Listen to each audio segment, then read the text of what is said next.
பாடினார். வட இந்தியாவில் சீதாபுரி, கல்கத்தா, மீரட், ராவல்பிண்டி போன்ற பல இடங்களில் நடந்த சங்கீர்த்தன மாநாடுகளுக்கு சுவாமிஜி தலைமை தாங்கினார். மேடையில் எழுந்து நின்று உணர்ச்சி பூர்வமாக பஜனை செய்கையில் ஸ்ரீ சைத்தன்ய மகாபிரபுவே மறு அவதாரம் எடுத்து வந்தது போல் இருக்குமாம்.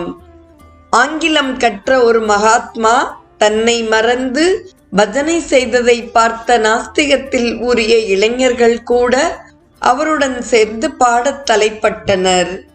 சுவாமிஜியின் கீர்த்தனைகளில் பல மொழிகளும் பங்கு பெறும். அது ஒரு அவியல் பாஷையில் அமைந்திருக்கும். இதோ ஒரு உதாரணம். ஹரே ராமா ஹரே ராமா ராம ராமா ஹரே ஹரே, ஹரே கிருஷ்ணா கிருஷ்ண கிருஷ்ணா ஹரே ஹரே.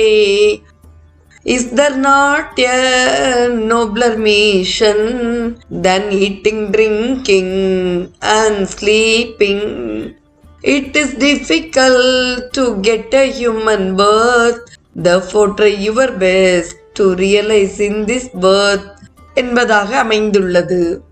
உரிய அபிநயத்துடன் சுவாமிஜி பாடுகையில் அந்தந்த காட்சிகளை சபையோர் கண்முன் கொண்டு வந்து அப்படியே நிறுத்திவிடுவர். பல வகை பாட்டுகளுக்கிடையே தாலாட்டு